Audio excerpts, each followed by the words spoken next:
Okay, I'd like to welcome everyone to the Finance and Facilities Committee meeting in the School District of Waukesha. It's Monday, March 10th, 2014, and we have a lot of business to cover this evening. Before we get into it, though, what I'd like to do is welcome Kurt O'Brien to our committee.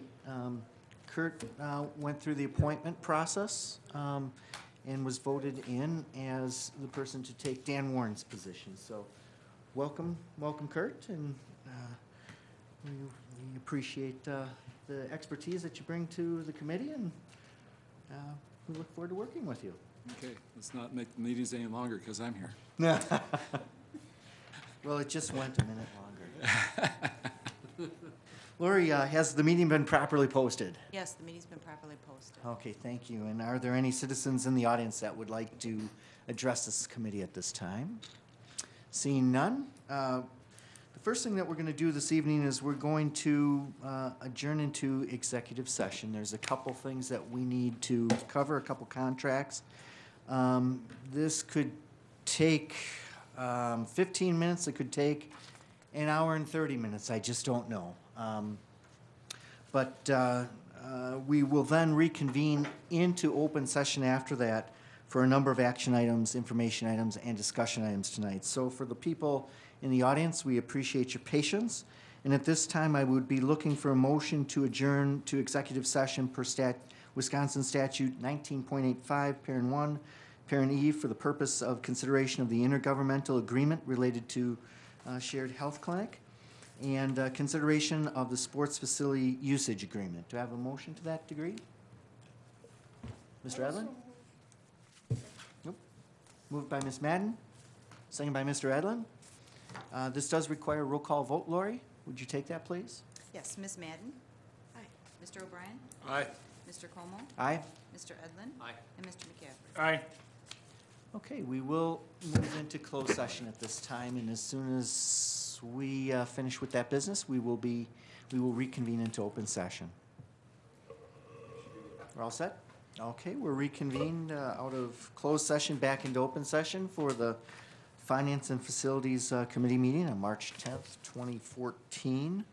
We're going to move into our action items, and I think for the sake of our audience, we're going to move action item 3 and 4 up prior to action items 1 and 2.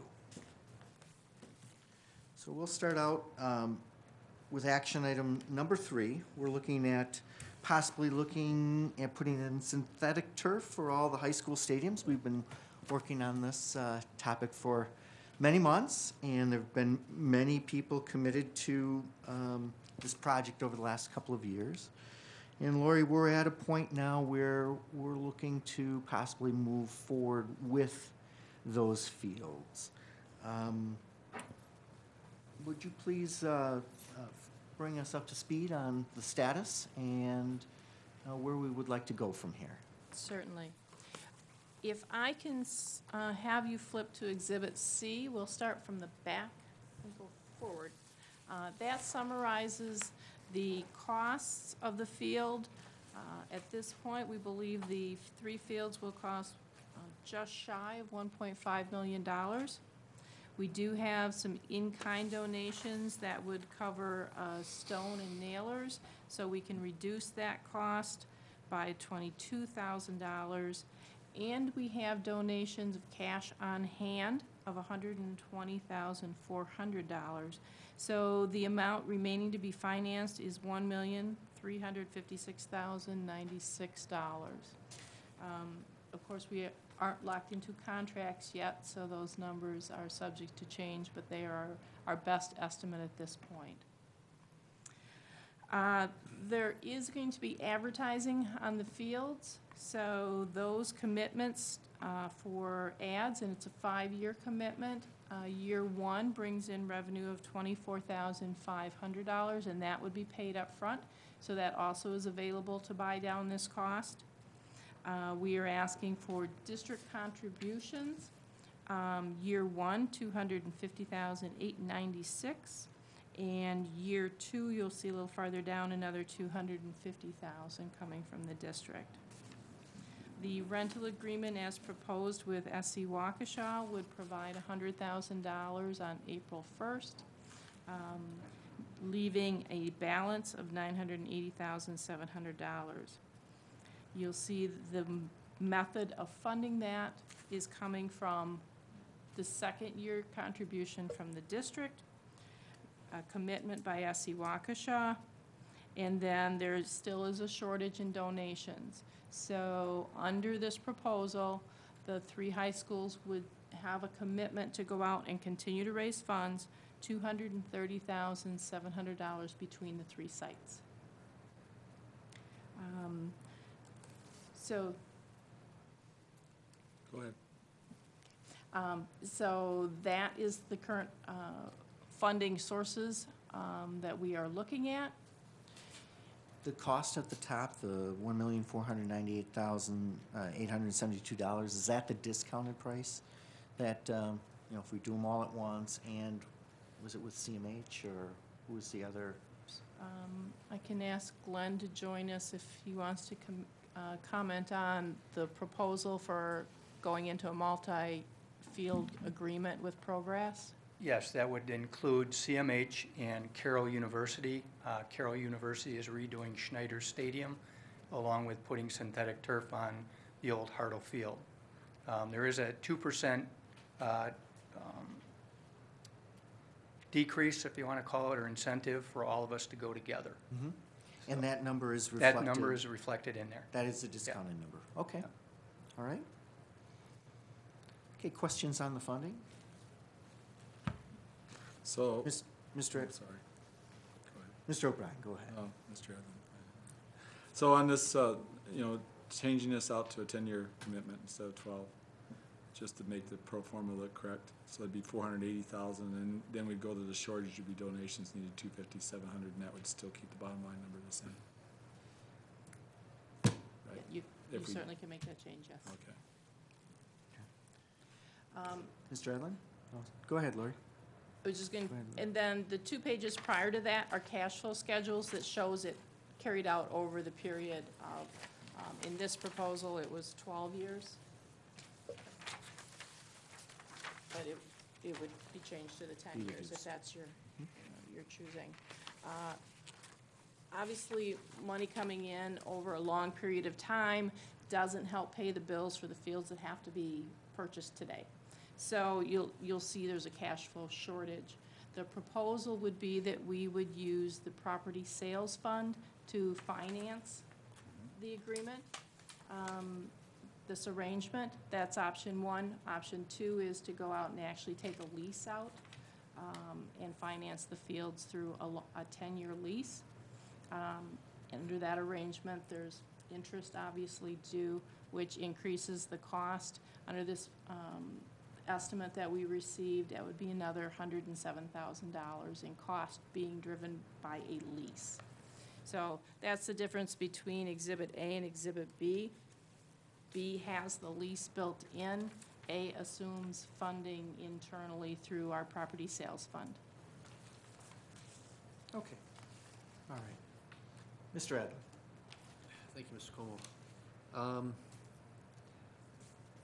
When this venture was first proposed to us, it was going to be at no cost to the district, because it was going to be something that was going to be totally fundraised, and we found out that that wasn't working out so well, and so we've changed course. And I can appreciate that, and I do consider this an improvement to district property, just because we're going to have reduced maintenance costs. My question is, we still have a balance of $230,700 that's still to be fundraised, but we haven't been successful in that area, and so we're going to be still depending on fundraising.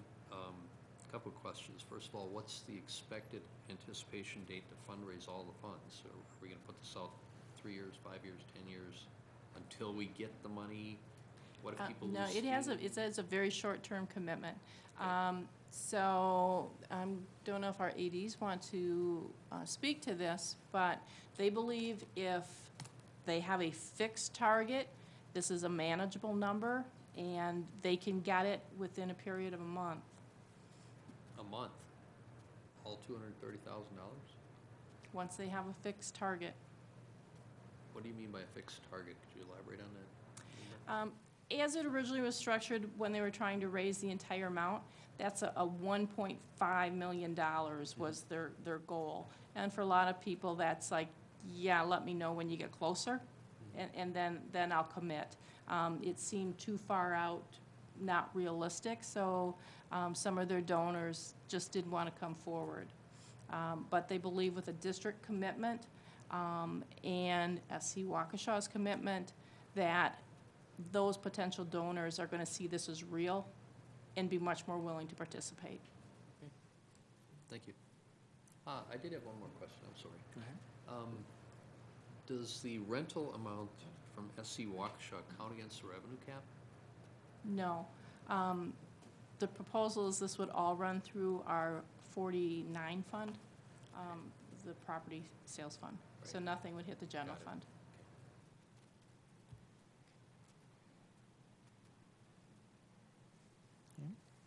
I'd actually like the ADs to come forward and talk a little bit to the topic that Mr. Edlin just brought up. I want to understand how you think you can raise $230,000 in 1 month. That seems like a pretty big dollar amount to me. Well, good evening. Thank you for having us. I would say when we look at that type of number, as Ms. Clifton was saying, for a lot of people at the beginning of this project, it seemed very unrealistic, almost like monopoly money, I guess you could say. It's a big number. I don't know exactly how we get there. But as we have more credit and more of a firm belief that this project will get done, it's amazing. I guess I would point back to when we got to speak with you in January, and that was just a short discussion for us to share our thoughts. I was bombarded with phone calls for the next 5 days about people saying, this looks a little bit more real. How can I help? How can I pitch in? What are the opportunities that you have available? And even though we've put that information out there now for 3 years about every way that someone could contribute to this project, this has acted as the green light for people to finally come forward. And so I talked to many people earlier in the project who wanted to give and wanted to give substantially, but just didn't feel comfortable giving to something that they didn't have confidence in truly seeing its completion. So I guess our hope would be that after a successful view by all of you, that our community would be able to look at this project and say, now we have belief in it too, we want to see it get done. We know it's a short turnaround, but we really do believe with the conversations we've had and put ourselves in a good position to move that forward. With some of those conversations that you've had with those people, have they indicated size of contributions? For some, yes. And those have been, what are some of the larger numbers, let's just say? I've had individuals approach me, for example, with a willingness to contribute upwards of $100,000. Okay. So that's a big chunk of that $230-some thousand. So we're not looking at potentially having, we would still need all of the small donations to help make up the extra $130,000, but there's a significant one in there. Mm-hmm. So your confidence goes higher. Confidence also increases if the board wants to stand behind putting in the monies that we're looking at tonight, and that would get the momentum going. And then also the SC Waukesha, which is putting in a significant dollar amount. It's a momentum shift is what you're saying, is where it'd be completing those funds as opposed to when you look at the total amount of 1.5 million, you're really looking up a big hill. Absolutely. Okay. And I would say we feel like we have a community who want to see this project come to completion, and a lot of people in our school communities who would say, just give me the chance to help you cross the finish line. Sure. When we know a finish line exists. That's a little different perspective than at the starting line. So, Absolutely. or an eighth of the way or whatever into the race. So, okay, fair enough. Also, Mr. Como, the other piece of it is that we have the ability to work with SC Waukesha, and They have over 1,000 families, and Sean is going to be kind enough to get the message out to the families, letting them know many of them might have small businesses, opportunities that they could also join in the advertising area or make another donation in order to help us make this work. So besides just our families in the Waukesha community from the educational standpoint, we also are going to be relying on Sean and SC Waukesha to help us out in that area. And we feel good about that, at least being able to get the message out and getting a larger network going. From a standpoint of myself at South, I'll admit I didn't get any phone calls from anyone wanting to put any money into the project. I had some people contacting me about the bricks and that type of stuff is what we've been doing, but I haven't had anybody come forward. So, but with what Glenn did at the start of the project 3 years ago, where he went out and communicated and we had that gathering down in downtown Waukesha, many of those companies, I think, looked at the 1.6 million at that time as we were going to start the project and just said, this is pie in the sky. This isn't going to work. $230,000, it's a much different number that we hope that we can get these business people again back at the table wanting to be part of the project. Do you remember how many are on that list roughly? The list of Businesses from that initial? Glenn, do you have a sense of that? Probably about 150 we sent invites out to. I think we had about a third of that respond and come to the function. And like Dan said, unfortunately, when we were looking at $1.6 million, it was like, come and see me when you're a little closer, this is a reality. Mm-hmm. And I think where we're at, if this passes, that's the reality. And we're gonna push it. You knock on those doors then? Yeah. Yep. We'll be knocking on them doors again. Okay. All right. Mr. Edlin? Were a lot of the cash donations on hand that we currently have, were those, I guess this would be towards Mr. Norder, were those from the businesses who you originally knocked on the doors and had a third of them show up? Yes, a lot of the donations that we got very early in the project were from the businesses that were at the function or a business that I had touched base with after that. But like I said, that was just such a small number that showed any interest of wanting to be involved due to the fact of, like I said, we were looking at that huge number of 1.6. And I had people comment to me, come see me when you're a little closer. Well, I'm going to come see them because we're a little closer if this goes through. And these fields are obviously used for more than soccer. I'm hoping that we're going to hit up maybe some of the football connections that we have out there too, because we are providing a much safer playing surface. We're expecting to maybe generate revenue in being able to hold games there that we couldn't hold before. So there may be an interest in that area too. I think you could say the same thing for band. Marching band. Instead of having mud on their shoes during a rainy marching competition, they'll Well, stand on their shoes. Or not being able to have their competition because of that. You have had fundraising activities for all those participants. They have been active Yes, they have in been this active. fundraising. Oh, okay. Good, thank you. So Lori, do you have a proposed recommendation from an administrative perspective? Which financial Yes. projection you think would be best for us? Or I am alternative? proposing that we use the property sales fund as the financing source. Our current interest rate that we are able to earn is a 0.08%. The financing option is just shy of 4%, and what we could borrow funds for. So that's at So- 100,000, roughly $100,000. Correct. Okay, so borrow from ourselves essentially for this. All right?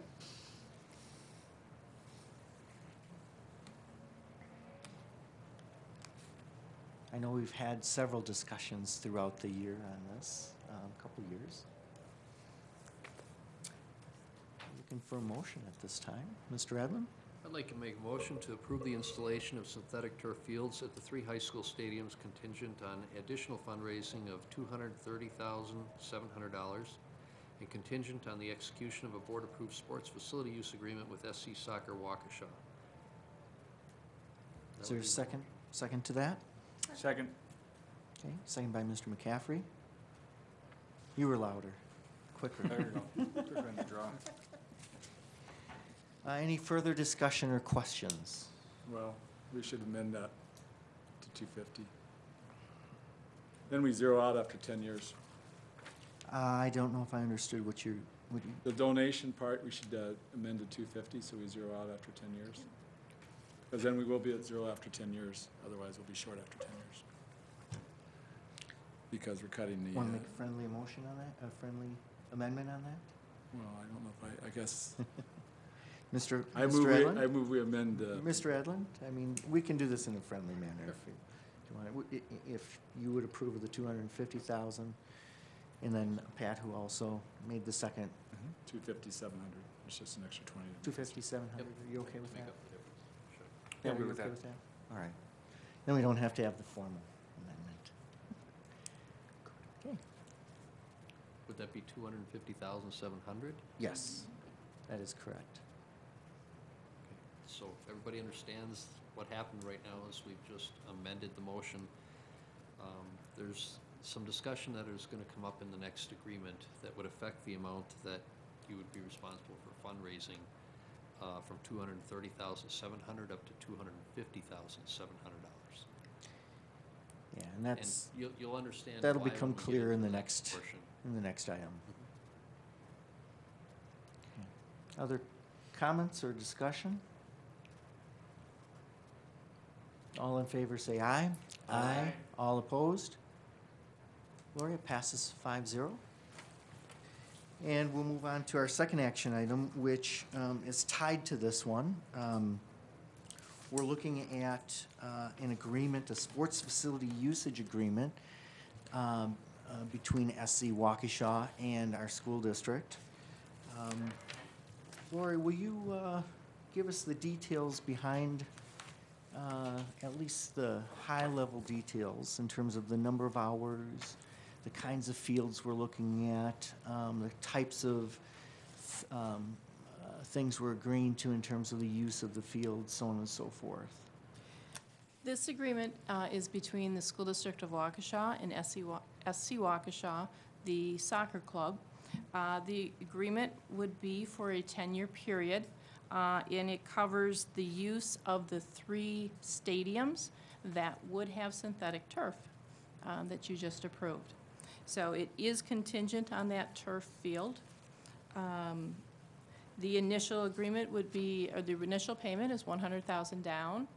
There is a fee schedule attached, which would have $100,000 due on April 1st, 2014. As discussed earlier, we would be asking for, in year 3, annual payments of $60,000 per year for year 3 through 10.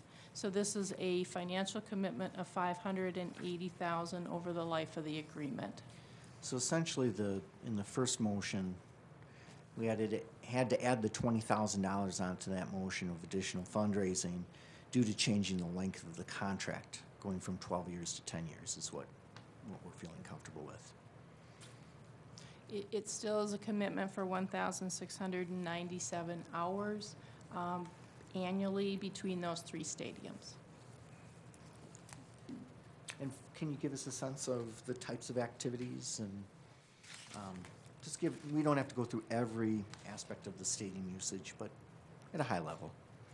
Let's say, our gentleman here probably And- can and give you indoor the. usage I was gonna and say, other they probably facilities can give you usage. the best idea of how the fields will be used. But it covers all 4 seasons. Each stadium, the usage is spelled out. It allows for practices, games, tournaments that can all be brought in to the community. There's weekday practices and weekends. It fully utilizes our stadiums. That this agreement is secondary to our own usage, obviously. It is not the intent to displace any other existing program. So our bands will still continue to do their practice marching on the fields. Our football teams will still continue to play on the fields. If we host a WIA event, it would take priority over an existing practice, something like that. And maybe the athletic directors could take a little bit of time just to explain to us how and assure us that this is all going to work. I mean, there's a lot of detail and effort that you guys put in, and that you put in, and I know you've for many years have worked with the soccer club, and this isn't like all brand new discussions that we're having and just making projections for the first time. So there's been a strong relationship for many years. Many of these things have been done over that time. Can you explain to us how you came to this and how you feel comfortable with this, and if there are any concerns that we do have? Sure. Well, first and foremost, we wanted to put school district of Waukesha students at the forefront. And so the three of us laid out a plan that in our ideal situation, when we look at every single need of every athletic team, club, whatever it might be, that could and would want to use the stadium, not only now but in future years, what would they like? What would they need? And so that question was put out to our coaching staff, to our advisors, and said, tell me what your pie-in-the-sky picture would look like. After that, we had a framework in place where then we went back to Shauna meeting with SC Waukesha, and we said, here's the starting block. What would you like to see to make this agreement worth your while for your club, for your organization? And after we did that initially, Sean actually came back and he said, you know what, on the first go around, maybe we put too many hours here or too many hours there. Build in some more buffer room for yourselves. Go back and create a bubble so that you know that in 8 years and 10 years and 12 years, you're still going to be comfortable with this arrangement. And so that's why you'll see on your Exhibit B, on Exhibit A, it lists specific things such as Monday nights 6 to 9 at a certain site. But on Exhibit B, it shows that within a certain season, we are held to a certain number of, let's say, weeknight practices. So even though on Exhibit A, it would say, for the most part, we'll try and get you 2 days a week. But on Exhibit B, if it says, we owe you 15 days in a 13-week season, that's what you will get. That specifically comes into play for us on weekends, for example, where we know that if we have to host a playoff game for our kids, if we have a band competition coming into town, if we have another community group that has a great, strong tie to our school district that we want to support, those availabilities would also be there. So we feel like we've done a nice job of maybe even on version 10, 12, whatever this might be, to create some buffer room for ourselves so that SC Waukesha feels comfortable with what they're getting for the money they're spending, and we feel comfortable always being able to say our students are coming first. Okay. Questions, comments on the usage agreement? Mr. O'Brien. Yeah, one of the things, and I don't know if we actually adequately covered this, so I guess we're going to have to ask the question. One of the pushes for the athletic fields was football playoffs. And that, are we going to be free to schedule football playoffs as we wish as a district? Because I'm looking here and there's all these access, Sure. And we have football games playoff games that might happen on Tuesdays, Thursdays, or whatever. We don't know for sure going forward over the next 10 years. Does this constrain us in any way? I don't believe so. For example, if I could speak to the Waukesha West example, in the fall season, there's 14 weeks, so you could say there's 28 weekend days, and we have 20 committed to SC Waukesha. So we specifically said if we host levels 2, 3, 4, if soccer sectional finals come and we have the ability to host, we have 2 marching band competitions, 2 more buffer days, et cetera, that would still allow us to do everything we need to do and fulfill our commitment to SC. We actually, by putting in the turf fields, will be able to host more because right now some of our fields are not allowed to host certain WIA events. So we'll be increasing that ability, and we've built in space to accommodate that. The concern I have is, we have kind of a stadium usage Exhibit A here. We don't want to constrain ourselves where we can't hold an event because we have a commitment to, the soccer field. Sure. And that's why I think one of the most pivotal parts of this agreement would be that every 4 months, we're sitting down at the table, and it's not just a spreadsheet, but it's an actual calendar to say, here's what we need, here's how we can satisfy both organizations' goals. So we feel very good about that. And also the WIA has the dates out 3 years ahead on when their playoff games are going to be scheduled for soccer or for football.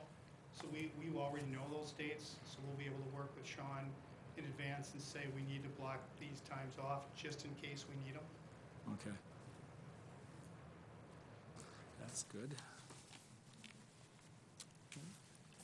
Other questions or comments on the agreement? Mr. Roy? Just to go over a few things that we decided as a board that we didn't want to do per se. There was a clause in here on termination that we're not going to have. We're striking it because you don't want to terminate and we don't want to terminate. So without cause, it doesn't seem fair to either party. So we'll just strike that. And then the Just district. the first part of B, though, 14B. Part of B. And then the second paragraph, we changed that fundraising date, district good faith date from April 15th to May 1st, because April 15th seemed awfully close.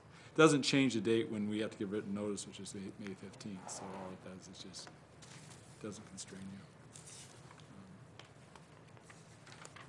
And other than the payment schedule, there wasn't any other changes in what was put in front of us.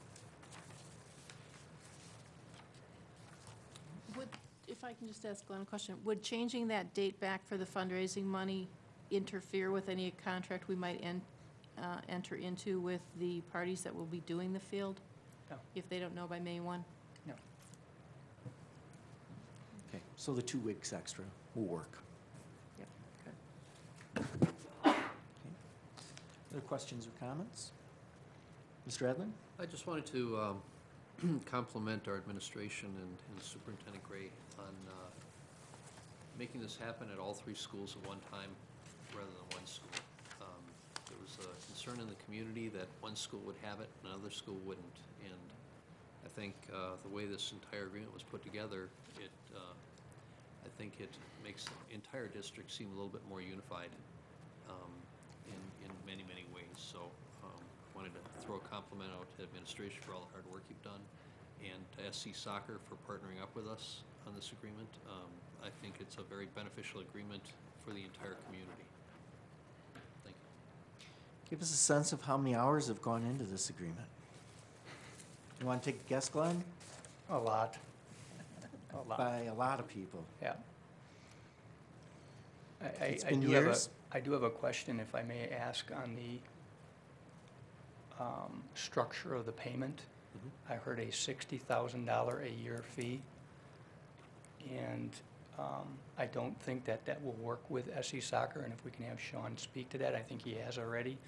He couldn't make a commitment to that tonight. He'd have to go back to his board to get that. Am I out of line here? Mr. O'Brien? Yeah, you know, we know we can't make a commitment tonight, and we also know that they still have to review the whole agreement before they accept it.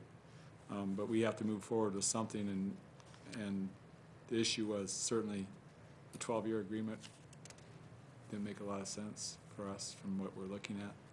And we don't feel that 2 years out, that $50,000 to $60,000 is a deal breaker for the SC people.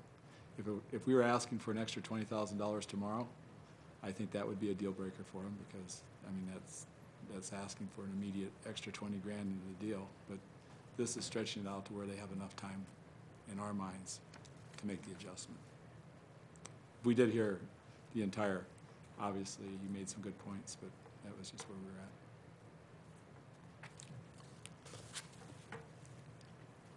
Mr. Edlin? Just so everybody understands that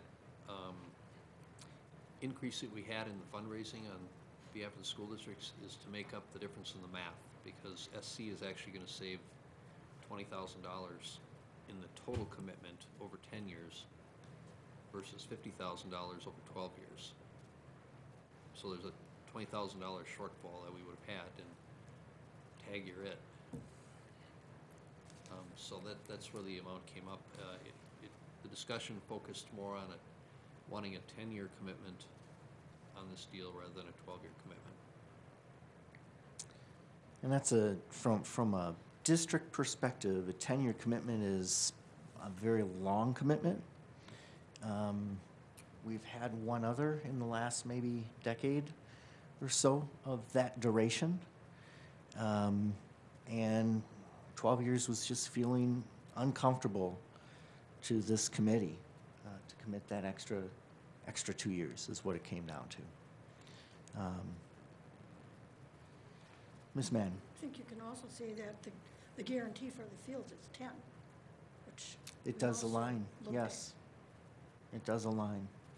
You know, another factor to consider is the value of the dollar today is going to be much less 10 years from now. So, from my perspective, this is an interest-free loan to SC Soccer. It's a commitment on their part, but they're getting to use our fields with no escalation clause built into this dollar amount at all. So the district, over time, will lose a little bit of money on that dollar amount. Not a huge amount, but that's I mean, we're getting a fantastic partner in on the deal, and it's just part of negotiations. We're glad that the deal is able to happen, and hopefully the board of directors for FC Soccer's going to still feel comfortable about the deal because it's a long-term commitment for everybody for 10 years. And we're hoping that at the end of 10 years, we can do it all over again. Thank you. Okay, any other questions? The agreement itself?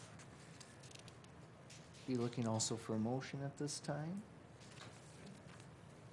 Mr. Edlin? I'd like to make a motion to approve the sports facility usage agreement with SC Soccer as provided, subject to approval by the SC Soccer's Board of Directors.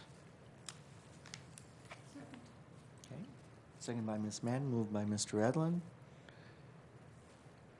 Any further comments or questions? Okay. All in favor say aye. Aye. All opposed? 5-0, passes. Now, we know there's some modifications to what you initially wanted, what SC Waukesha initially wanted. Obviously, Sean, you're gonna have to go back to your board. If you need to have some further explanation on that, I'd be happy to talk to anyone on your board and/or, offer our administrators to kind of talk through any of those details if you have any questions on specifically what was changed. But Lori, you'll get that new contract, right, with the changes we talked about. The draft tomorrow, so that Get out to them right away? full board will have it, and it'll also be available for the committee. Okay. All right. This is an exciting opportunity, I think, for everyone in this community, and hopefully we'll be able to wrap this up soon by the approval of the SC Waukesha board. So we will wait for their decision, and this will be brought forward. This is just a committee recommendation to our full board, so there still is one step left with our board for this agreement, and that will be held on Wednesday at our full board meeting.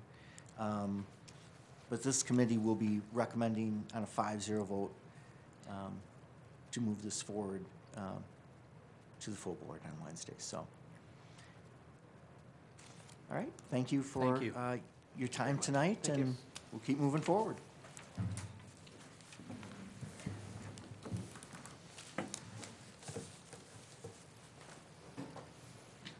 We'll move on to action item number 1, approval of the monthly vouchers. Joe, did we have any calls today? Yes, we did. We had four inquiries, and the first one was in regards to pages 2 and 3 of the voucher report. There were some credited checks, and those were voided checks, and that was the reason for that. Oh, okay. And then there was also an inquiry about United Healthcare, check number 280413 for $149,251. And when we go into the monthly budget update, on the last page of the budget update, we have an analysis of the claims payable. And what that is that consists of the administrative and the stop-loss costs for the actives and the early retirees. Okay. And then another check, check 280430 for Canon. That was due to the monthly copier lease invoice. It's a 3-year lease that expires in May of this year. And then also there's a check to Canon for $5,841, which is the copier meter usage at 0.0033 cents per copy. And right now, the district is not able to invoke a guaranteed service level clause on that agreement. And then finally, check 280911 to SantaCare. That was for $11,830. And the main portion of that was 2 32-inch disc floor scrubbers at a cost of $5,750 each. Okay. And that was the questions for the voucher report. Okay. Do you know where those are those used at specific schools, or Yes, are they they'll be- moved between schools, or they're just too big to move, right? Yes. Which schools again? I'm not remember? exactly sure Okay. which schools got it at this time. That's but okay. That's all right. They do stay at the sites. Yeah, on those sites that are multi-level, if there's not an elevator in that building, then there's multiple you need scrubbers. 2, sure, or however many Yeah. floors. Yeah, 1 per floor. Okay. All right, fair enough. Other questions of the vouchers? Otherwise, I'd be looking for a motion. Mr. McCaffrey? I move to approve vouchers as presented. Is there a second? Second. Second by Mr. O'Brien. Further questions, discussion? All in favor, say aye. Aye. Aye. All opposed? Passes 5-0. Thanks, Joe. And our fourth action item tonight, which is action item number 2 on our agenda, we're looking to possibly approve an intergovernmental agreement related to our shared health clinic, which we've been studying now for roughly a year plus.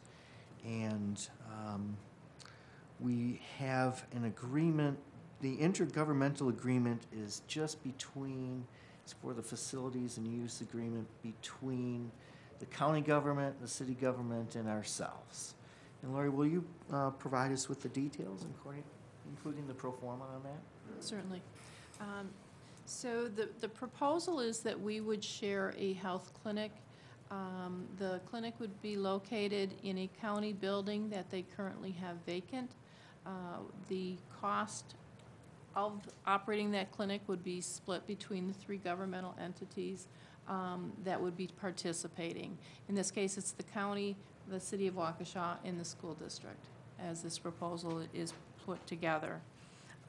It is still a work in progress. There's still some language to be ironed out.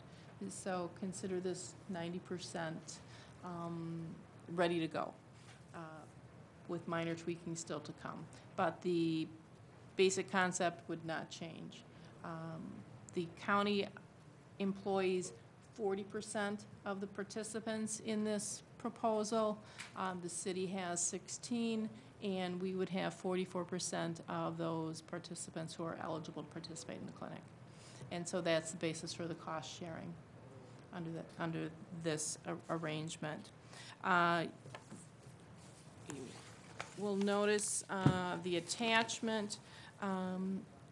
The agreement does not dictate who the provider will be for the clinic, but the attachment with the cost sharing was provided by HealthStat, who the 3 entities have gone through the process of accepting requests for proposals, and this was the finalist.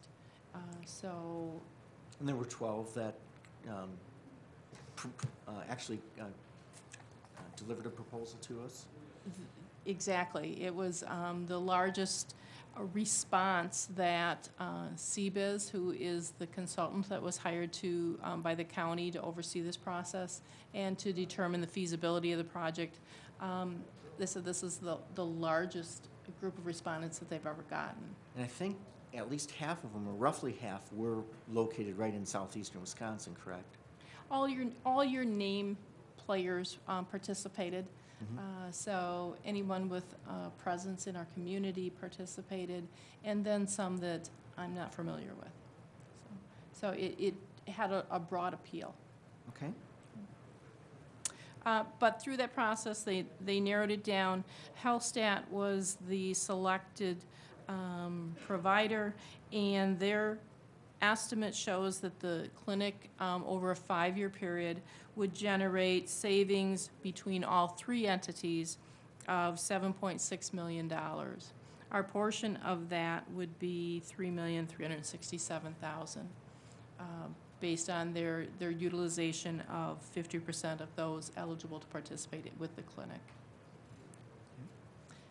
So it's a 5-year agreement. The county would be providing the facility. There is cost sharing involved. All the fixed costs would be allocated based on the percentages I mentioned for the first 2 years. Thereafter, it converts to based on participation. So if they discover that the utilization is stronger on one entity versus another, then the cost allocation changes in year 3, 4, and 5. Okay. And can you go over the costs on this schedule to get us started, the startup costs essentially? Okay. So there's one-time startup costs in order to get the facility operationable, if that's a term. Operable, maybe we'll go with that. There you go. Yeah. So it originally was part of the health department, so they had been used in a medical facility capacity in the past. So some of the equipment that is already there, they are able to use. So the costs that we see in this projection probably will be something less, but at this point, we do not know what equipment and furnishings that they will be able to repurpose. So the county's just allowing us to utilize what is there already, no charge to us, just these charges are reflective of the additional things that we'll have to add to share. And these calculations then we'll share those were costs. done before HealthStat was able to do a walkthrough of the building and identify that, the things that they could repurpose. Okay, So if anything, consider this worst case. all right. So you'll see that there are technology licensing fees involved, prepackaged medical dispensing program that they would bring in, an HRA one-time load, and I'm sorry, I can't explain that one. And then retrofitting the actual facility to accommodate the clinic itself is included. So in total, we have one-time startup costs of $311,700. And that would be allocated, like I said, between the 3 partners. The city or the county, the county will pay for the costs initially up front. And it is being amortized to the other entities over a 4-year period thereafter. So they'll be the fiscal agent essentially for this? That is correct, Okay. for the facility itself. They also then would be responsible for doing the snow plowing, maintaining the facility inside and out, and then would bill the clinic for those costs, and we would be paying our share. But again, they would be the party responsible for making sure that the lots were cleared and the lawn was maintained, those types of things. Okay. So, one-time startup costs, our portion over the 5-year period is considered to be $137,100. There will be annual ongoing costs to maintain the clinic, $132,100 over again that 5-year period. So our total estimated obligation for costs is $269,200.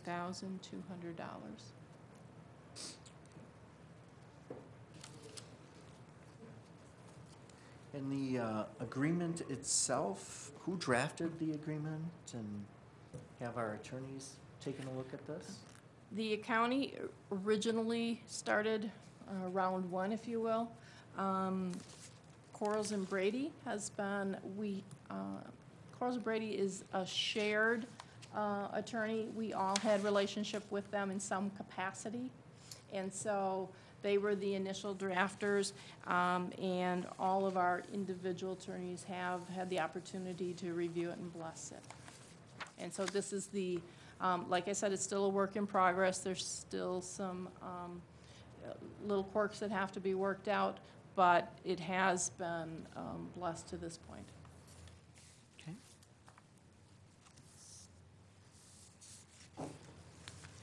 Anything else on the agreement that you'd like to bring to our attention? As was discussed earlier, it is a 5-year term. The county has committed to the use of the facility for the full 5 years, and has agreed to give us a 1-year notice if the facility will not be available in year 6.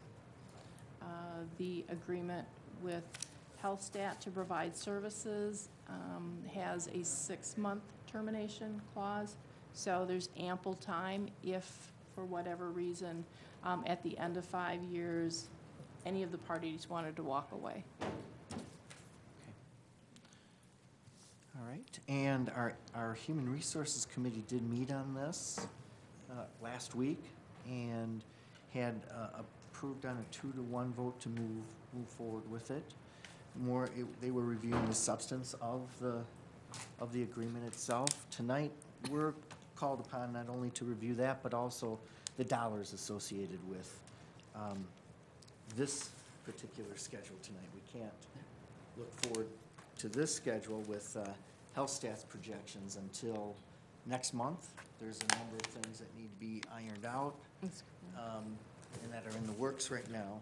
But this is the most up-to-date information that we have on the projections.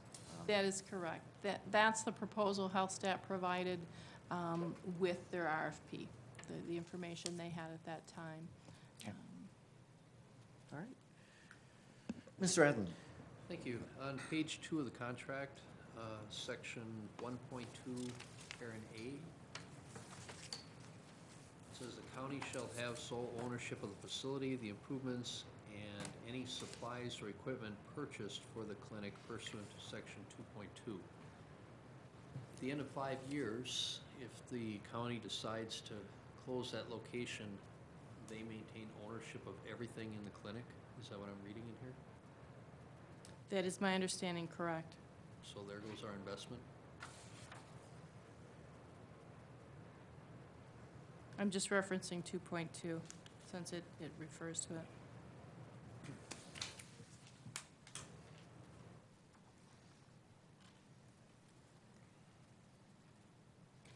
Anything that becomes a structure to the building itself would stay with that building. So I'm yes, reading they, equipment purchased also. So if we have to buy medical equipment for the building, supplies, looks like anything they buy for that clinic is theirs, even though we pay for it.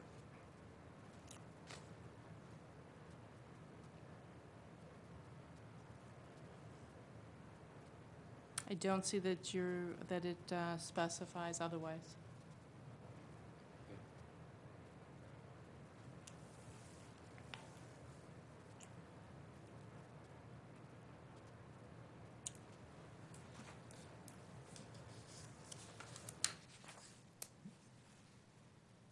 Other questions or comments?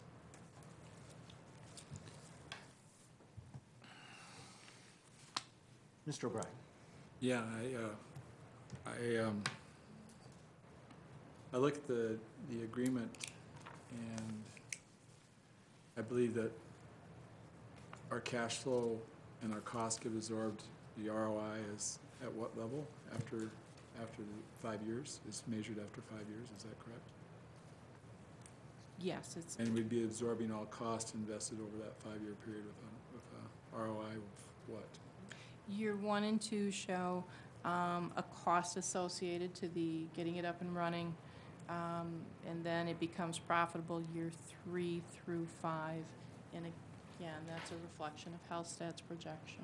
In all practical purposes, is really 1 year. That second year, it's just a tiny, very tiny loss. So It's really about a one-year. About break even in About a year two. one-year payback is what we're looking at. So I move for approval, subject to an agreement with Hellstat being formulated, or the provider being formulated, not necessarily Hellstat, the provider, It's a provider in general. provider in general. Okay. Is there a second to that?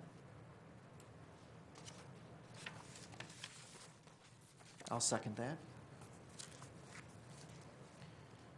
Further discussion or comments? Mr. Edlin? One topic that I'm a little bit concerned about in the ratio that's being broken out here is the county is showing a 40% utilization, the district 44%, city 16%. We're not even sure the city's even in this anymore. There's a lot of comments in the paper, emails being sent to us from various elected officials or a elected official. Let me clarify that. So our percentage of this could change. Utilization is something that also concerns me because, as I've stated before, the number of employees involved plus their dependents is a very large number. But unlike the county and the city, we're a totally different entity. The fact that was thrown out there was that all of our employees work within 5 miles of this clinic. That's true for 8 months, 9 months out of the year. During the summertime, who knows how far away our employees will be from this clinic. So I think our utilization of this clinic during the summertime is going to be a lot less than it will be during the school year. So I don't know how that's going to work out in the numbers, but I am considering the fact that during the winter months when the flu season and cold season is upon us and people are going to be making clinic visits, I'm assuming that the county's portion is going to be probably used more in the summertime than we would use it. But during the wintertime when we're in cold and flu season, when we really would get our return on our investment, we may not have the opportunity to schedule as many clinic visits in as we would like to. So I don't know that the numbers are working out for me. I'm not so sure that we're in the same analysis that the city and county would be in utilization.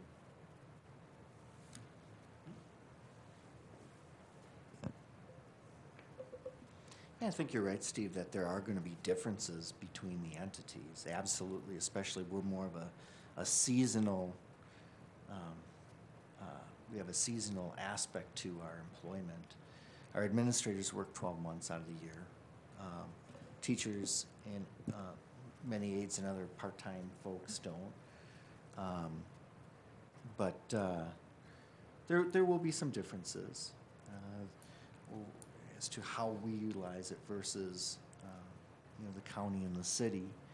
I think the important thing to keep in mind here, and I think one of the reasons why this is being proposed, is there's an opportunity to gain some real savings between these entities.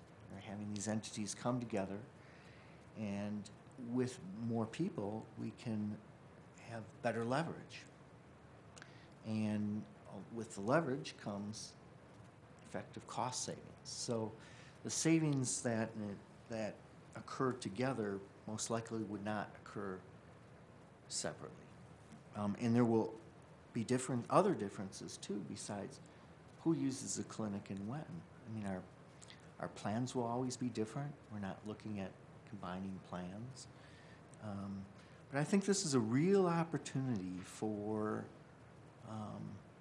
3 local governments to come together, agencies to come together, and actually save some money where it makes sense, where we can work together. We have some precedents in this area too, where we've saved a significant amount of money with our wide area network. We have a great relationship with our county and city, where we came together. There were a lot of questions when we first entered that agreement. A lot of unknowns. How is this going to work? Is the traffic really going to be planned out the way? Is it really going to play out the way it is planned? And in many ways, although that's a data question. You're really coming back to traffic here. What is that traffic flow going to look like? And we don't know. We don't know. And I do think you're right. There will be some differences in that flow. Mr. O'Brien. Yeah, I moved this forward because I'm pretty sure I'm going to vote for it. And there's a lot of reasons why I will support it. I think that it's going to be part of lowering our costs with the long-term plan we have had. That's been in works, well, for many, many years, because the first step was getting us off the trust. That took us 3 years, and then the next step was getting us to the point where we could bid out, where we could actually be self-insured. And this is just part of the ongoing process to try and control our healthcare costs, which I think gives us some leverage to try and keep those costs below the so-called Cadillac plan penalty that's going to come in a few years. 2018, and the better we can control our costs, the more it benefits our employees and the district as a whole. The other reason, besides the cost-saving potential of the plan, is and there's probably 4 or 5 reasons, but I'm going to just try to hit them quickly. I do believe it gives us a possibility to work directly with our provider in trying to come up with a plan to help improve health care or reduce our health care costs through improved care. Hopefully they'll be able to work out an agreement with a close local hospital or clinic to do the things that we're not going to do in our clinic if we have to refer somebody there. But that's something we can work out later. But anyway, I think it does give us more flexibility there to drive healthcare costs down. And healthy employees are lower cost employees, and that's good for the district and the taxpayers and our employees. And then the third thing is our past relationship with both the county and the city in these types of deals has been good. We've had a good track record with that. And Joe mentioned a couple, I'll mention a couple others that when I was on the board previously, we had the planetarium. That was a very hard negotiation with some of the same people who are still at the county today. And after a lot of going around in circles, we came to an agreement that they honored completely, and it worked out well for all parties. In that case, we didn't get a return on our investment. It was just finding a suitable facility for our planetarium. And the second item that worked real well with the city and the county involved was the stoplights out at West High School. In that case, the leadership of the mayor and the county executive was fantastic and allowed a significant savings in the district to put those stoplights up. I think they only cost us $20,000 when we were thinking they were going to cost us $220,000. And I didn't hear any objections from the taxpayers when we spent $20,000 to put those stoplights up at West. In fact, I've heard some of the people who normally object say we should have done it long ago. So I'm very thankful of our past relationships with both the city and the county, and I'm going to be respectful of the county executive and the mayor in their thoughts and concerns of this issue. I think the mayor makes some good points about his concerns, but I think that they can be addressed, and I believe they will be addressed without much of a problem by the alderman. I think from the county executive's perspective, I think he probably has a pretty good feel on what the county board is, where the county board is on this. And if one of these entities should back out, well, that means that we don't have to worry about what we voted on tonight, because it'll be null and void and we'll have to start all over. So I don't see any downside to approving this agreement. It's also contingent on having an agreement that we're satisfied with the provider, which still leaves this so-called issue that's up in the air as whether it should be them or somebody else. I guess that can still say that could happen, and it doesn't require us to pick a specific provider. So I think we've left a lot of flexibility in the motion. I think it shows that our willingness to work together like we've done in the past with people that have worked well with us in the past, the county executive in particular. I have nothing but the highest praise of the county executive in our past dealings. And I have a lot of confidence in the mayor, too, that we'll eventually come to resolution on this. Mr. Edlin. Thank you, Mr. Chairman. I won't be supporting this. I just see too many conflicts between, instead of intergovernmental cooperation, I see conflicts in utilization of a clinic in a single location with as many employees, and the difference in the scheduling that we have, and the nature of the type of businesses we have, and the utilization, whether we're actually going to get our return. Now, we wouldn't know that until we would actually move forward. I'm much more in favorable of the school district of Waukesha operating its own clinic. After speaking with the HR director in West Bend, who is extremely happy with the operation of their clinic and the return that they've had on it using the same provider that has been selected so far, we would not be looking at the potential of having double the startup costs because the county will not give us any assurances that after 5 years we're even going to be in the same location. So, you know, if we start making money, we would have to spend some of that money that we've saved into starting up another entire facility with potentially much higher costs than the initial proposal. So, for a number of reasons, I would much rather see this district go in the direction of having its own health clinic rather than having an intergovernmental agreement. And I believe proportionally, and I will obtain a pro forma statement from the HR director in the West Bend School District just to see how it's, and the actual numbers to actually see how it's been working out for them. My understanding is they've been doing this for 2 years now. And since they've started doing it, actually, the city and the county now wants in with them. It's worked out that well for them as a single entity. And that is without operating the facility without an MD. Again, I won't be supporting this. Thank you. Ms. Madden? I have to abstain from this vote.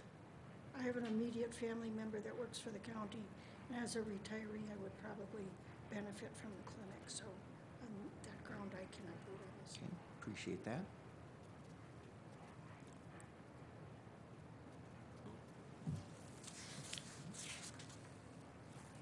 Any other comments or questions or discussion? All right, we'll bring it to a vote. All in favor, say aye. Aye. Aye. All opposed? No? And any abstentions? Abstain. So it's 3-1-1. 2-1. Motion carries. The 3-1-1, yeah. 3-1-1. Sorry about that, Joe. So it will move forward with a recommendation to the full board for the full board consideration. Now, there's still a lot of moving parts here, okay? A lot of moving parts. 2 other entities, the city and the county, later this month will be considering the same agreement. And then hopefully in April, we will have an agreement for our consideration for the provider that had been selected through the RFP process. HealthStat will have all of those details ironed out and in a contract form. We had hoped that we would have that tonight for our consideration, but there were just too many details, Lori, that we couldn't pull that together to have them on the same evening. So there's still many parts to this. Well, Did I miss any other parts? 3 entities, 3 sets of attorneys, it becomes a little cumbersome and complicated, so. But we will get through those. All right. Okay. That concludes all of our action items for the evening. We're going to move on to our monthly budget update. Joe, you want to share with us February of Certainly. 2014 and Yes, what had occurred? Yes. Starting out with revenue from local sources, our property taxes in the amount of $17,278,000 were received during the month. And on the second to last page of your monthly budget report, it reflects the fiscal year-to-date taxes collected. It represents 73% of the adopted levy, compared to 72% collected through the same time last year. And then in state sources, we had an $80,000 educator effectiveness grant and $103,000 in SAGE grants received. In federal sources and grants, it included a $586,000 Medicaid reimbursement paid through the Wisconsin Department of Health Services. So overall in the general fund, fiscal year to date, the district has received 56.8% of the annual revenues compared to 56.97% last year. In salary and benefits, the district has spent 52.28% of the budgeted amount compared to 53.25% last year. Total employee benefits year-to-date is at 53.43% compared to 56.85% last year.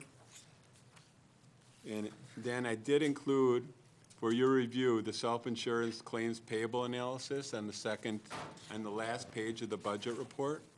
And if we were to take a quick look at that, we were to notice that we continued to grow our claims payable balance, and just as we had anticipated.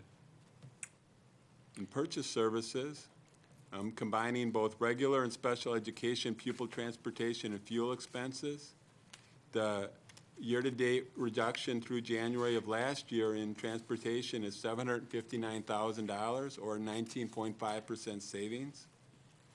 In non-capital payments, there was $353,000 coded to non-capital objects, and that was for the wireless upgrade. And that was to, the project added additional access points to increase capacity for Waukesha One learning devices. In debt retirement, there was none in February. So overall, in the general fund, the district has spent $67.21 million, or 46% of the budget, as of February 2014, compared to 66.3%, or $66.31 million, or 47.8% expended by the same time last year. And in Fund 27, which is our special education fund, that's also been included for your review. We've received $971,000 in handicapped aid. So total special education fund revenue year-to-date is at 17%, compared to 18.8% last year. And the district has spent 48.5% of the budgeted amount in their special education fund in salaries year-to-date, compared to 50.6% last year. So overall, our expenditures in Fund 27 year-to-date are at 45.87%, compared to 50.83% last year. And that concludes the review for February. Do you have any questions? Thank you, Joe. Any questions of the report? I'm going to still ask the same cash flow question, although we don't have a short-term borrow. We've retired that, and we retired that at a record-setting pace. Yes. I just want to make sure that our cash flow projections are still on, and we didn't need to make that longer or for a greater amount. Everything is working out just as planned. Okay, excellent. Better than planned, so I'm thinking next year it's gonna look even better. So what was the total amount that we spent on our interest for our short-term borrow this year? It's $12,000. Yeah, and some years I know in the past we've been, you know, 800,000, 900,000 in interest payments. It would occur over a year period of time, and obviously it was different times in the, you know, mid-2000s, but that's a significant amount of dollars that we used to spend on interest, and we've changed things up, and obviously the economic conditions are different too. So it's not just actions that we've taken, but that's fantastic. Even compared to last year, we took a different approach. And what last year did we spend on interest roughly? Do you recall? It was slightly more. It was probably around I was 18,000. gonna say Yeah. 18,000. So, I mean, we cut We we borrowed cut a a little s- less and we got a nice return, a nice rate. So we cut even what I thought was really acceptable, and I was really excited about last year, that interest amount. We cut it even more this year, so. Of course, we were probably getting the equal amount of investment income back when those amounts were paid. Sure, sure. Yeah, there was a time where having money in the bank Paid? helped pay the Paid. bills. Yeah. Sure, sure. All right, well, thank you for that report, Joe. Oh, I'm sorry, Mr. Edlin. I just had a few observations or and questions thrown in there. One, as we're all concerned about this being as severe a winter as it is, I noticed that it looks like we're probably still gonna be on target to hit our gas budget amount. Natural gas? Yeah, natural gas. And last year, it looks like we were significantly under. Yeah, So I would assume that maybe that number may be a little bit high for budgeting in the future. I mean, this was the exceptional winter of all. yeah, I It's would, always nice to have a little bit, Can you little put bit that of in a writing cushion. that next year's better, please? I have connections. But we also had increased our rate, right? What you calculated for rate, didn't we add like a 20% increase that the rate of natural gas was going up? I thought there was a pretty high number that we put into Water this year. Had, water's what I'm had the thinking. I'm large sorry. increase. I want to say it was a 5% rate increase for Okay. natural gas. 20 for the water, and For a while. it was Gas pretty, did go up though too, quite a bit, but you can't, I mean, that's a month-to-month Right. thing. Yeah. And the other, and since we have two IT guys here tonight, and in the budget for telephone, we had 212 in the 12-13 budget, and then this year it was 185. What kind of a drop are we gonna have with our new system? those are usage, you're looking at, Right, that's the actual service for phones. Is So that our, gonna change with, now that we're going voice over IP? Yes. So that should be significantly less? I don't remember what the projection Be was. significantly less.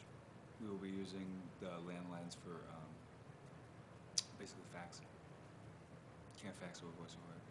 Incoming calls should be Will be voice over IP. voice over IP, so well, and we would still have district cell phones. There's a Yeah, fair well, number yeah, of we're those still, out I'm talking there. landlines. Yeah. The landlines will be relegated to basically the fax. okay.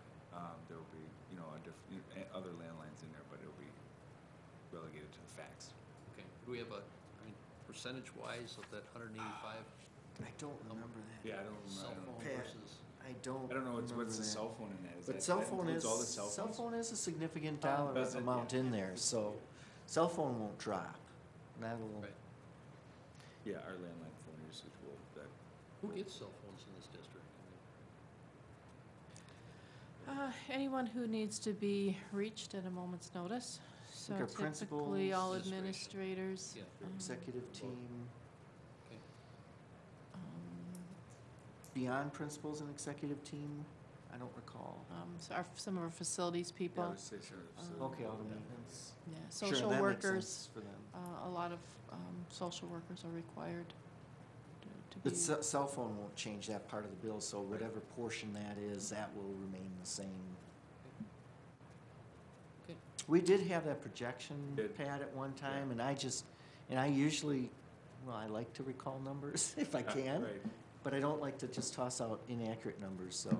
so where are we gonna see an increase in that number? Are we gonna, in online communications, that's not related to that? The increase will be in the, We'll see a lease equipment, payment. right, the equipment that we're That's- getting. That's a 3-year payment. Yes. There will be no increase in service. We will not be receiving an increase in our service payments. It'll be, equipment. So that telephone charge doesn't include equipment, that's just billings. Correct. We haven't Service. done Usage. any upgrade to It's our usage. system Yep. for actual It's just hardware. service. All right, so that would be, I would expect a good drop in that particular. Yeah, I wish I budget. had that, I It will wish I be a could good job, remember, I'll I tell just you. don't remember My- what it is, At Steve. the business that I work at, it went down 6,000 a month. And we don't have the employees or the phones that we have here Okay, very good, whatsoever. thank you. Any other questions on that? And while we roll into our second information item, we're looking at our 2014-2015 budget, starting to make some projections here. And Lori told me she had a crystal ball that was relatively accurate, since we're in the second year of a state biennium. It makes it So much it's- clearer. It's a little easier, not quite as cloudy. Want to share that with us, Lori? And that's why we're focusing on the revenue tonight, because that's a. We'll focus on the positive. That's an easier view to get. First of all, there's fewer numbers to work with. Unfortunately, we don't have as many sources as we have ways to spend it. But based on the current legislation, we are looking at a revenue limit that would go up 0.469%. For the general fund. The per member increase is locked in by statute at $75 per member. We are in declining enrollment, so the hold harmless clause kicks in. And so basically, the calculation is that you assume your revenue is flat with no increase up or down. You calculate that amount, and the hold harmless for the declining piece bumps you back up. So you don't drop that first year below the flat rate. So basically, an increase of $75 times the number of students we had this year on a 3-year rolling average, voila, you have our cap. So that one is a pretty solid number we're looking at. It would require a change in statute or a dramatic increase in our enrollment to have a significant impact on that number to change. How solid is the 75? How comfortable are you with it? We're in the second year. There's no proposals to change that. So I think it's a pretty sound number. And so that accounts for $129 million of our revenue sources. So the biggest chunk is pretty concrete. Of that, then, we allocate a portion to CIP. Last year, or a current year, that was $1,125,000. So the projection assumes we allocate the same amount next year. So that's what the projection is built on. So when that piece is removed, then that brings the part that stays in the general fund at that $127,878, or $127,878,000 number that is on your worksheet. What I did not do is then go ahead and break it down between property taxes, equalization aid, and computer aid. Those are the 3 components of our cap.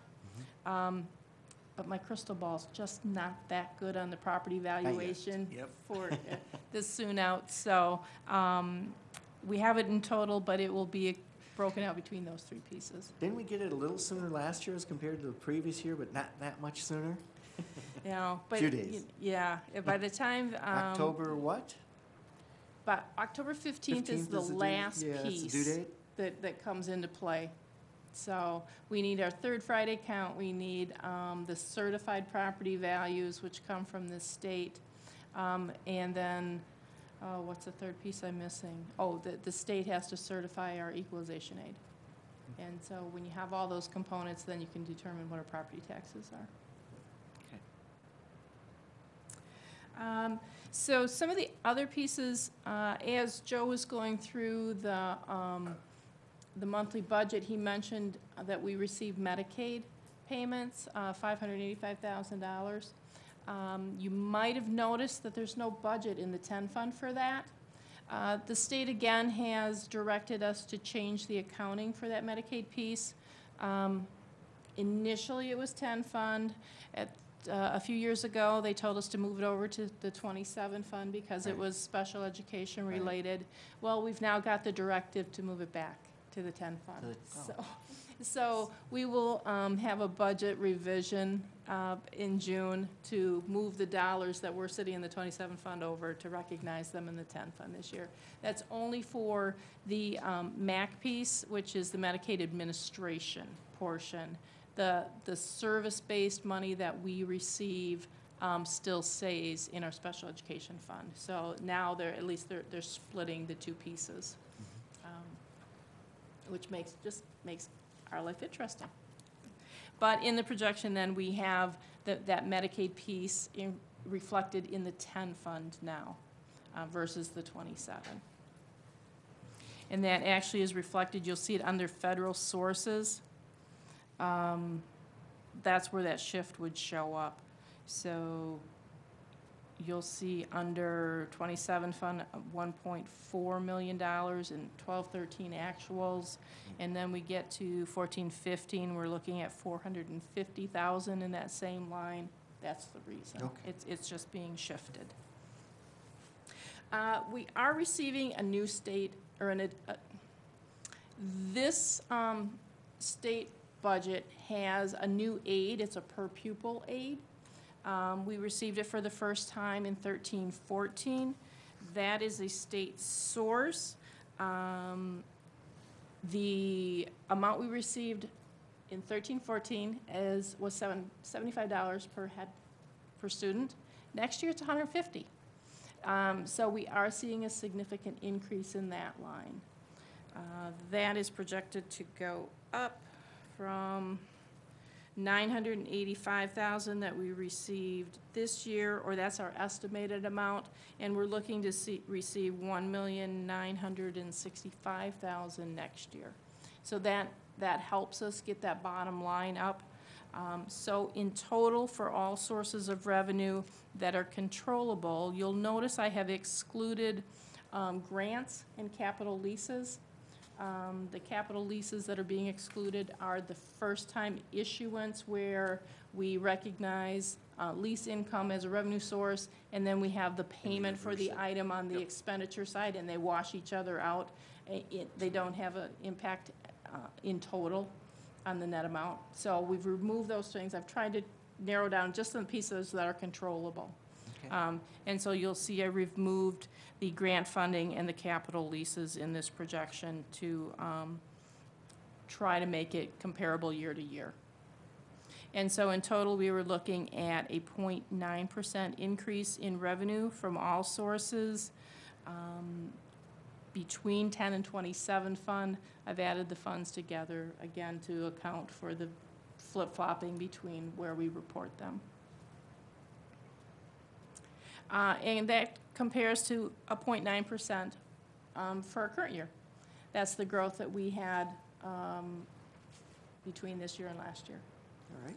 So we aren't looking at major changes. We're just rolling right along on the revenue side. We don't anticipate anything extreme there.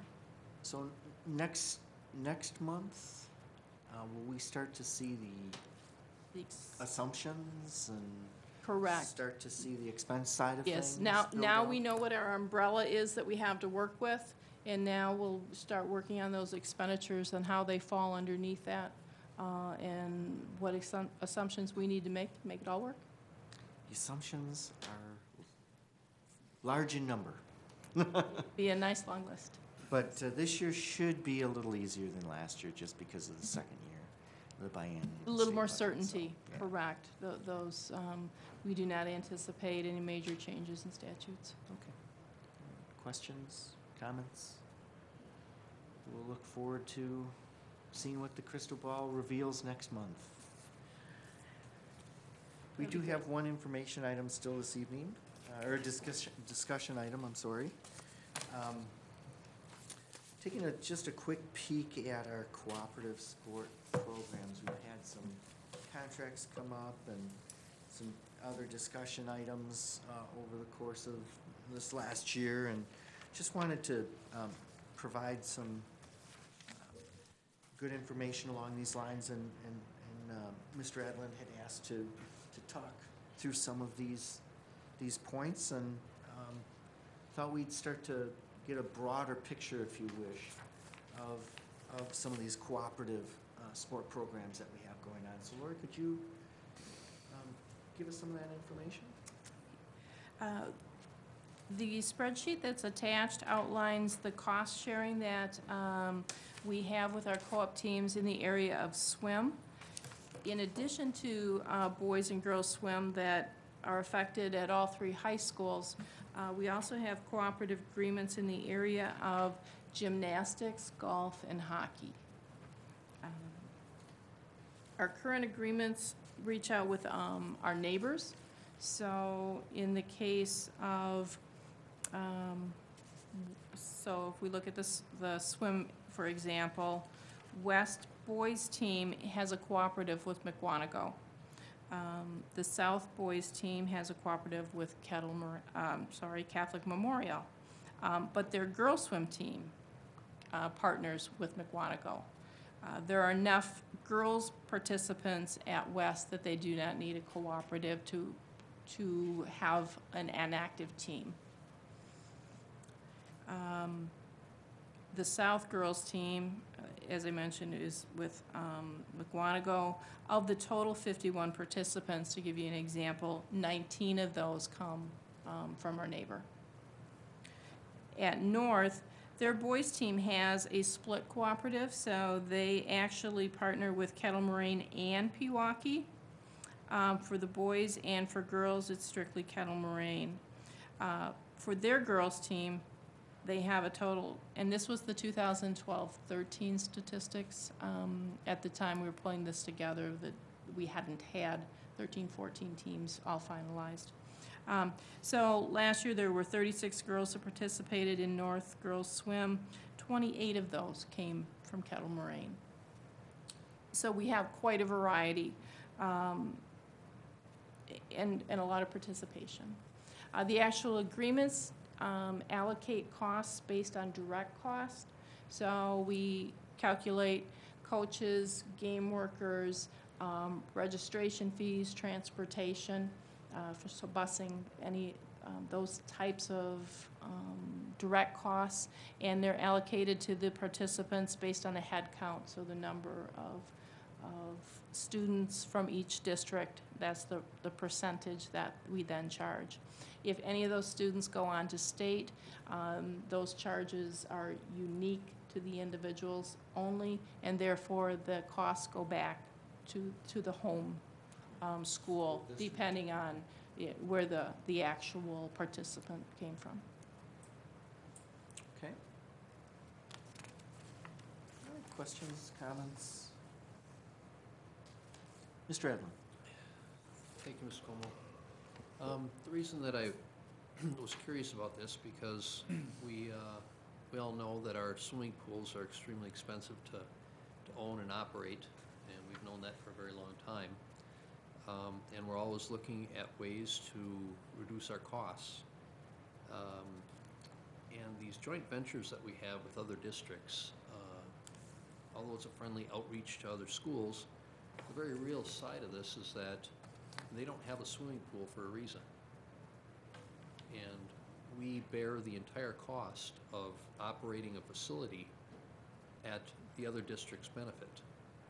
And the only thing that's really split up between those other districts is the number of participants divided by the coaches, transportation costs, but not the facilities costs.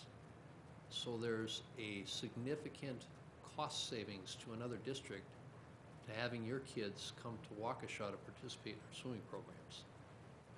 And to me, that's it's pretty inequitable to our school district. I'm in favor of supporting some sort of per participant fee to school districts for facility utilization, just because of the costs. I mean, for instance, if you look at girls swim, we have 8 girls. It's that number of participants, 8 girls who participate from the Waukesha School District and 28 from Kettle Moraine. That's quite a sweet deal for Kettle Moraine. So I would like to see, in addition to the actual costs that it costs the participants, which would still provide an equitable way of dividing those costs up, continue to be administered, but an additional facility charge to districts who want to utilize our facilities. I don't know how many students we actually send out of district to participate in other sports. Do we have others that go out, Lori? Do you know? Girls hockey is hosted by Elmbrook, so we do have girls leaving the district to attend another cooperative arrangement. That's the only one that comes to mind. Are we talking a lot of girls, few girls? What do I believe 3. Do they charge us a facility fee? Or do they charge us just a cost fee? Or how does that arrangement work? That particular arrangement, we pay them the same cost that we would pay on a per member for boys hockey. So we take what it costs for boys hockey, which we have a $5,000 commitment to that cooperative. So 5,000 divided by the number of participants from Waukesha determines a rate, and that's the same rate we then pay for the girls. Where do we have our boys hockey? North hosts that. They're the fiscal agent, or And so we pay a facility use fee to use that place? Hockey is rather unique in that the club pays for most of the cost. Our commitment to that program is a flat $5,000 for boys. How many boys participate? That I can't tell you off the top of my head. So that's my rationale behind this, is that other school districts don't have to pay $1 to enjoy our swimming pools. Do we have a sense, Lori, of throughout the state what these co-op agreements look like? Have others included facility use fees? Are we pretty much following the norm? Do you have any sense, have we looked at any of the other districts yet? We asked the WIAA if there were restrictions or guidelines on how costs were determined, and they indicated that it was up to the individual districts. They weren't aware of anybody charging facility use, but they said they don't get involved. Okay. Maybe the next step would be to explore what some other districts do. Take a peek at that, see if you can gather some information. And I would assume some of these, for example, if you look at girls swim, we essentially have 8 girls. I mean, we probably wouldn't have that swim team if we didn't have the people from Kettle Moraine coming in either. Right. This is the primary reason for a cooperative team, in that one or more of the entities probably wouldn't be able to maintain a team on their own. Yeah. Which kind of goes back to my point is this a sport that, when you start talking the number of participants that we actually have in our school district and the cost of maintaining the facility, is this a sport that's inequitable compared to all other sports?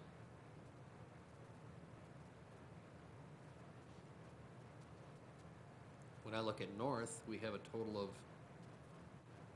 if you take away the one from Aguanago, we have a total of 11, that's all grades, 11 swimmers. You look at girls swim at North, we've got a total of 8 girls. Boys, well, that was at West, I'm sorry, West has a total of 11. At North, boys swim, we have a total of 10.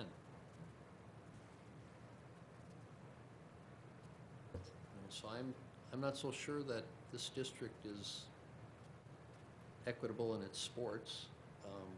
When you consider how much it costs to maintain 3 swimming pools, do we really need 3 swimming pools?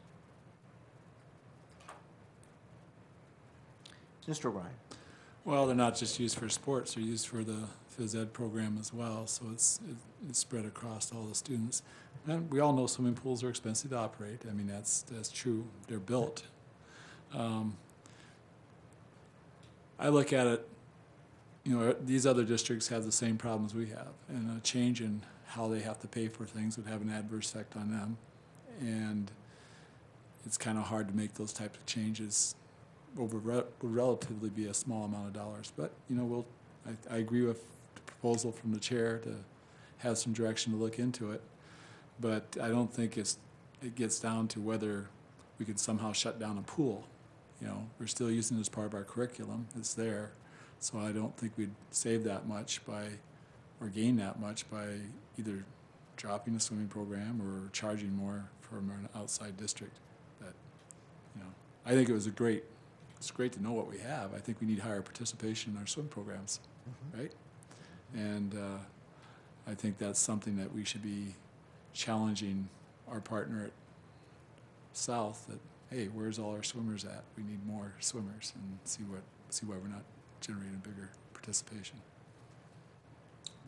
Mr. Edlin? I think that's pretty obvious, because we have competition with a private swim club. You know, Pewaukee tried to pass a referendum, and it failed, I think, twice before they passed it after dropping the construction of a swimming pool, because it was very expensive. And again, it's not only expensive to build, it's expensive to maintain. Do we need swimming in every high school for athletic, or for participation in Phi-Ed? No. There's a lot of schools that don't have a swimming pool, and they operate state-mandated Phi-Ed programs at a significantly reduced cost because they don't have the cost of operating a swimming pool. So, you know, I guess there's a couple of things that I'm considering. Number one, are we, would we be able to have a significant savings by consolidating the west and north swimming team? And, you know, if there's enough participants or any openings, opening it up to other school districts, we would be able to save, you know, a good amount of money annually just in operational expenses, let alone ongoing repair bills for equipment and the pool itself. And, you know, if that doesn't fly with the committee or the board, then I think at least we should look at trying to recover some revenue to operate these very expensive swimming pools from other districts who enjoy using our pools for nothing.